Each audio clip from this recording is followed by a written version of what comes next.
Bonjour. Comme vous le savez, de par mon film préféré, j'adore le cinéma d'animation. Et pour ce qui est de Disney, personnellement, sans être un hater comme précisé dans l'épisode sur le Roi Lion, eh bien, d'un autre côté, je suis pas spécialement fan non plus. Dans le sens où je n'y ai pas d'attachement d'un point de vue nostalgique. De par ma génération, je suis né en 2003, je suis plus de la génération Pixar DreamWorks. Ce qui fait que j'ai plus de nostalgie envers des films comme Shrek, Cars, Kung Fu Panda, Wall-E, etc. Mais là, je divague. La plupart des classiques Disney que je connais, je les ai vus durant mon adolescence. J'aime beaucoup la majorité des films d'animation Disney, Bambi, Les Aristochats, Frères des Ours, et plein d'autres.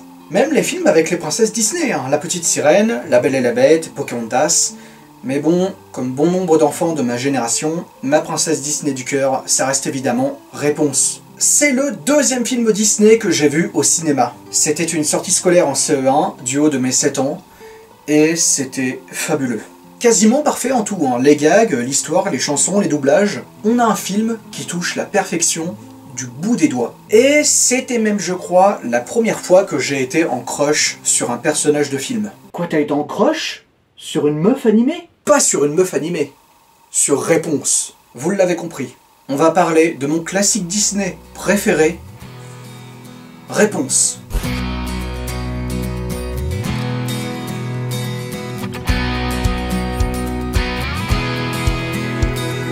Réponse, tout premier film de l'âge d'or Disney des années 2010, sera suivi des Mondes de Ralph, La Reine des Neiges, Les Nouveaux Héros, Zootopie, et qui s'est conclu avec Vaiana, on va pas se le cacher. Voici l'histoire. Flynn Rider, de son vrai nom Eugene Fitzherbert, le plus grand criminel du royaume de Attendez, c'est... Royaume de Corona? Oh, c'est pas possible. Un jour, suite à un vol, et se voyant poursuivi par la garde royale, il se réfugie dans une mystérieuse tour cachée au plus profond de la forêt. Il la grimpe et finit pris en otage par Réponse. Une jeune fille rêvant d'aventure, munie d'une chevelure magique de 20 mètres, est gardée prisonnière par une femme nommée Mère Gothel.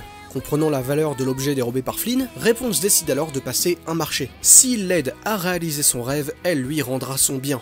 Bon, avant de donner mon avis, on va donner un peu de contexte. Les années 2000 pour Disney, ça a été un peu un passage à vide. Kuzco l'Empereur Mégalo, sorti en 2000, étant par ailleurs jugé comme le film ayant clôturé la renaissance de Disney.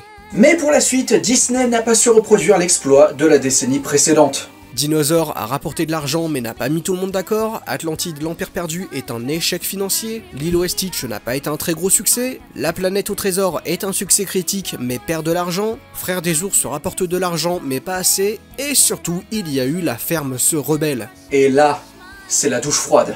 103 millions de dollars au box-office pour un budget de 110 millions. Échec critique et financier, le film est considéré comme un pas en arrière sur énormément de domaines créatifs. Pour l'anecdote, ce film devait conclure l'ère de l'animation traditionnelle Disney. Ensuite, Chicken Little se fait descendre par la critique et Bienvenue chez les Robinson est un échec financier. En bref, Disney a enchaîné les échecs, et de toute façon, le public était passé à autre chose. Plus personne n'attendait Disney quand en face tu avais Pixar, ou encore des franchises comme Shrek ou L'Âge de Glace. Et là, Disney décide de faire, du moins à l'époque, un tout dernier film en animation 2D. Et c'est ainsi qu'arrive La Princesse et la Grenouille. Réalisé par John Musker et Ron Clements, le duo de génies derrière un bon nombre des meilleurs classiques Disney, le film s'en sort bien. Accueilli positivement par la critique, le film rapporte 267 millions de dollars pour un budget de 105 millions, mettant par ailleurs pour la première fois à l'écran une princesse Disney afro-américaine. Et maintenant, on revient à Réponse. Autant le dire tout de suite, ce film est une tuerie. Si je devais le juger comme s'il venait de sortir, je dirais qu'on a là le meilleur classique Disney depuis Tarzan. Niveau technique, pour anecdote, Réponse est encore aujourd'hui le film d'animation le plus cher de tous les temps avec 260 millions de dollars de budget. Pour ce qui est des inspirations, même si c'est de l'animation par ordinateur, le film a été inspiré du principe traditionnel de la peinture à l'huile réalisée sur toile. L'inspiration principale étant les peintures du mouvement artistique rococo, effectuées par l'artiste français Jean-Honoré Fragonard, notamment son œuvre nommée Les hasards heureux de l'Escarpolette. Un style que le co-réalisateur Glen Keane désigne comme romantique et abondant, et auquel le film fait référence autour d'une scène. En bref, c'est ce film qui aura su poser les bases du nouvel âge d'or de Disney. Et je suis sûr par ailleurs que c'est Réponse qui a inspiré physiquement le personnage de Madame Otterton dans Zootopie, ainsi que le chara-design de Elsa dans La Reine des Neiges. Comme quoi.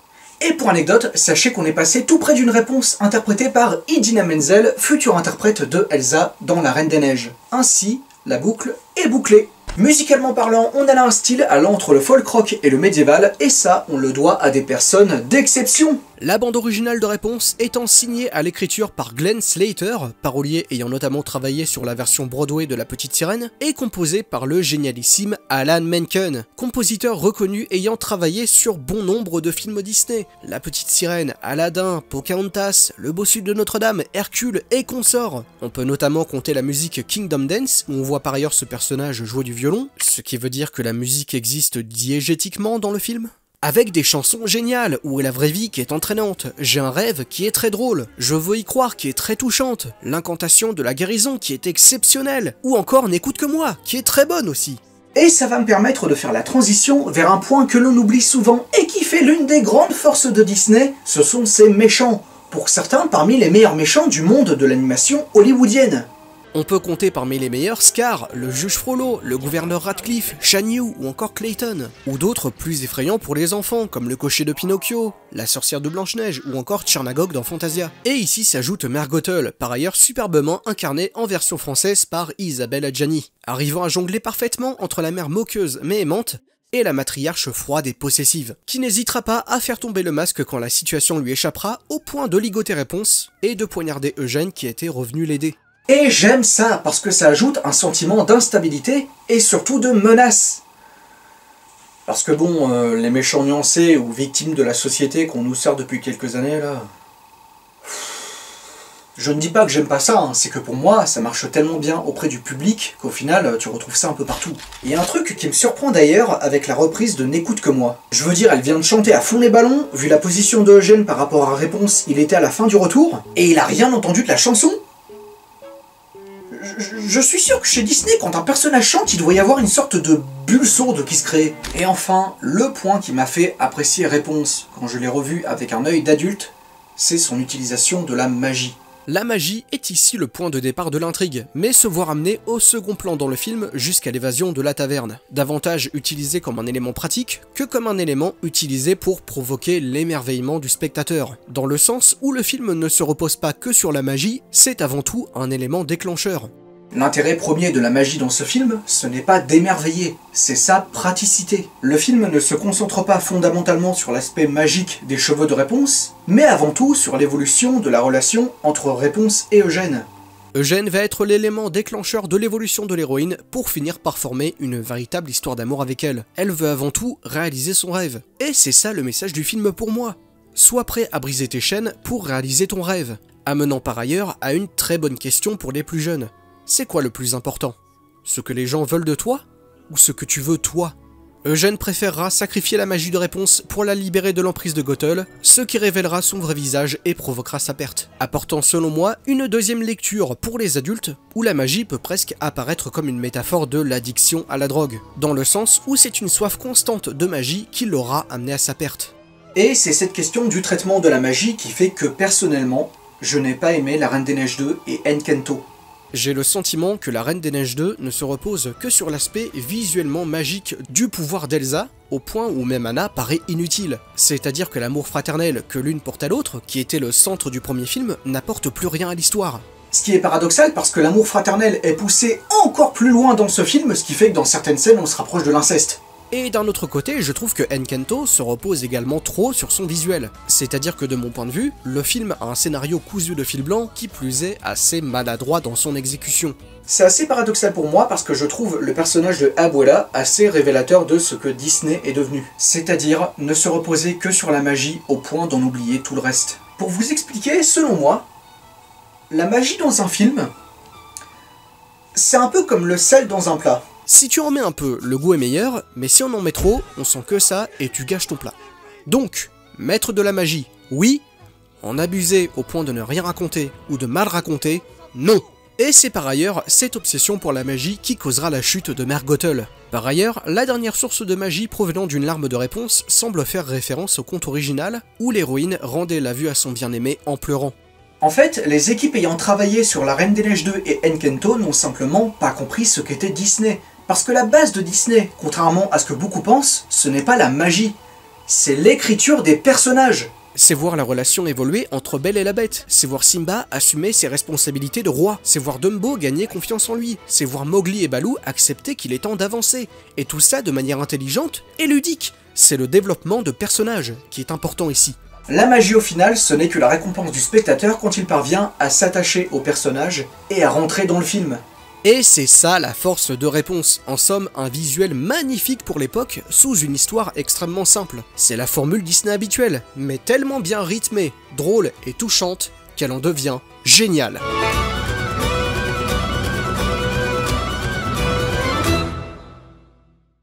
Le film a connu une suite sous la forme d'un court-métrage nommé Le Mariage de Réponse, diffusé en France avant la ressortie 3D du Roi Lion, ainsi qu'une série composée d'un pilote d'1 heure sous-titré Moi j'ai un rêve, et de 3 saisons diffusées entre 2017 et 2020 sur Disney Channel. J'ai le vent dans les cheveux et une flamme dans le cœur, l'histoire tourne en ma faveur. Alors... La série est plutôt appréciée, mais il faut reconnaître qu'en termes d'écriture, on est un cran en dessous du film. Après, pour un produit Disney Channel, ça s'en sort très bien. Rappelez-vous de Hannah Montana. Oh la vache, quelle horreur ce truc. Bref, ce classique Disney est un de mes films d'enfance, aurait eu l'audace de me ramener 13 ans en arrière, et au risque de me répéter, il touche la perfection. Pendant 1h40, j'angoisse, j'ai peur, je ris, je pleure. Et c'est pour cette raison que Réponse est mon classique Disney préféré.